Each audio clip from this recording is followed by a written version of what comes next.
Sebelum melakukan wawancara, kami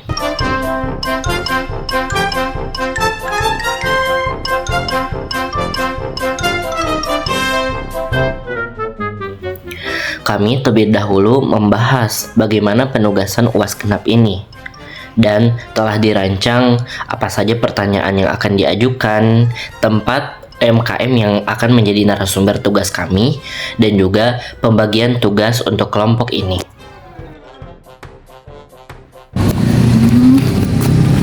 Ayo ikutin keseruan kita di pabrik Raja Tempe.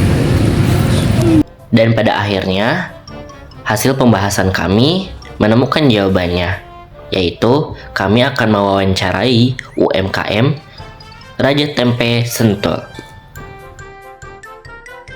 Setibanya kami di pabrik Raja Tempe Sentul, kami langsung mempersiapkan alat-alat untuk wawancara. Lalu kami bergegas segera ke tempat produksi tempe dan menemui para pegawai lapangan yang ada di sana. Kami langsung mendatangi narasumber untuk proses pembuatan tempe di Raja Tempe Sentul.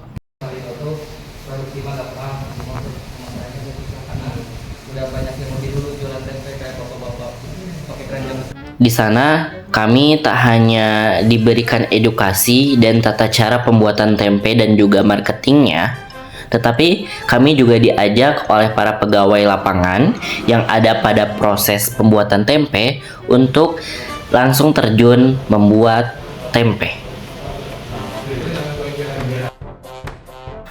Proses produksi tempe sebetulnya memerlukan waktu 1 hari, tetapi untuk menghasilkan tempe yang utuh memerlukan waktu 2 hari fermentasi.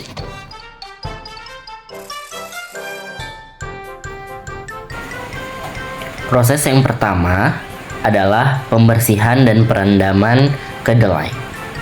Kemudian pengupasan kulit kacang kedelai, lalu pengasaman. Pengasaman ini direndam untuk membuang bakteri yang tidak diperlukan di dalam tempe untuk waktunya 30 jam. Lalu dibersihkan lagi, dicuci 7 hingga 10 kali.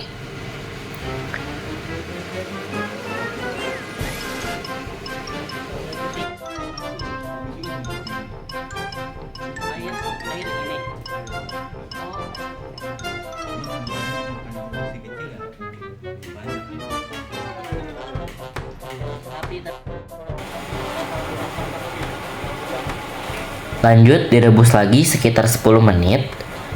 Selanjutnya dikeringkan di depan kipas, lalu dipilah-pilah dengan higienis, takut ada benda lain seperti jagung, kayu, tempe yang hitam agar tidak tercampur pada adonan tempe.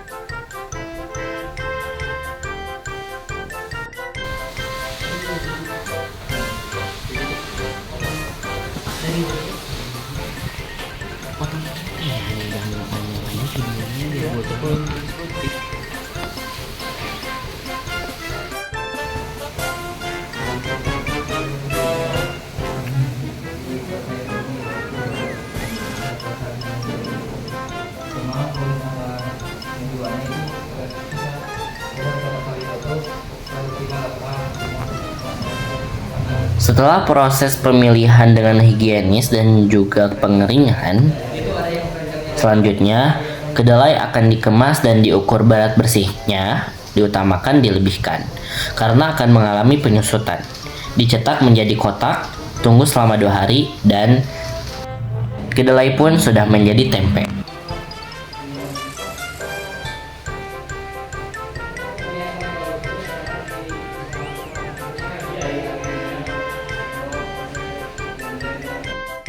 Pada hari selanjutnya, kami melakukan wawancara kepada owner atau kepala yayasan dari pemilik Raja Tempe Sentul.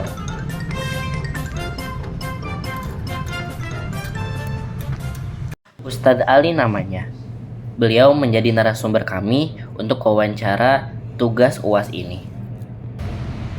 Pertanyaan yang pertama,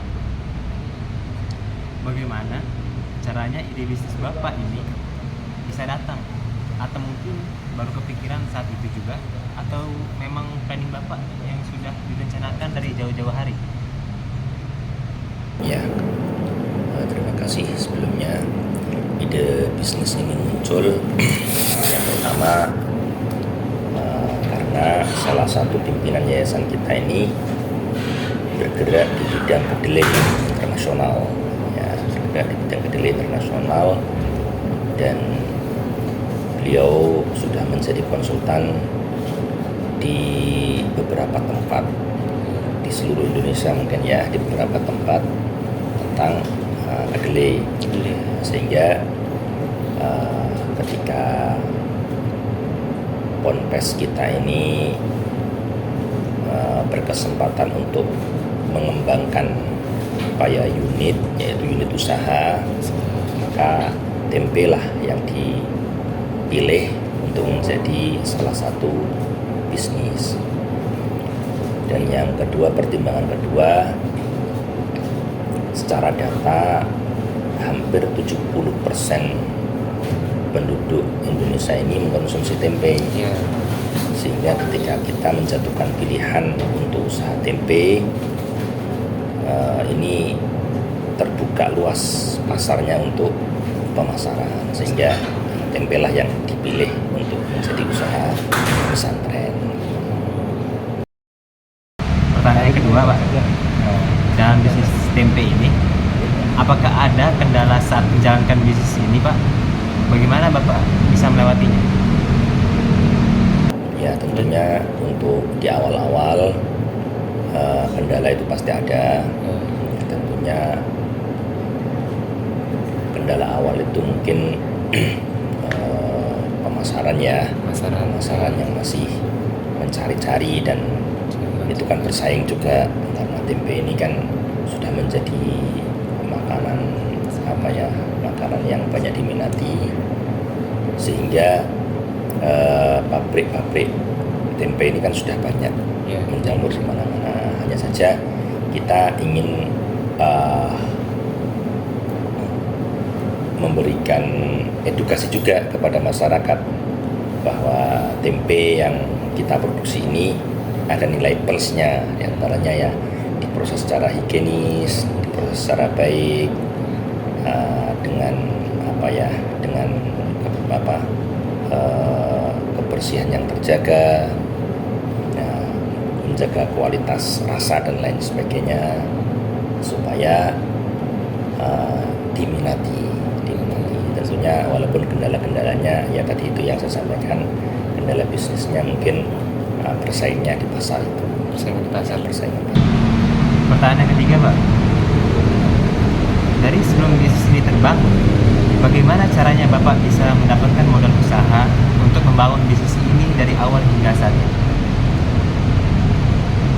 Kebetulan pesantren kita mendapatkan tawaran bantuan inkubasi bisnis dari Kementerian Agama, Kemenag. Masing-masing ponpes ini diberikan tawaran untuk bantuan modal usaha. Nah, sehingga kami mengajukan proposal ke Kemenag untuk membuat unit produksi usaha tempe ini. Ya, itu jadi bantuannya dari Kemenag untuk pesantren, gitu, untuk kemandirian pesantren. Ya. Pertanyaan yang terakhir, Pak, bagaimana prosesnya dalam memasarkan produk Bapak supaya bisa dikenal atau diterima oleh masyarakat sekitar? Ya, kita pertama memanfaatkan media sosial ya, media sosial. Tentunya juga dengan edukasi juga, kita sering mengadakan pelatihan, dan juga kita sering menawarkan, kebetulan kita ini kan juga di bawah Masjid Jabal Nur, kita punya jamaah banyak. Nah, kita infokan kepada masyarakat, misalkan setiap Jumat, bahwa masjid ini, ponpes ini juga punya usaha tempe bagi para jamaah yang ingin berlangganan atau ingin membeli produknya, dipersilakan. Artinya strategi pemasaran diantaranya itu memanfaatkan media sosial, memanfaatkan jamaah-jamaah, dan di samping itu memanfaatkan wali murid yang sekolah di sini di Jabal Nur ini. Kan di sini juga ada sekolah TK, ada sekolah SD, ada ponpes juga, dan tentunya juga masyarakat sekitar.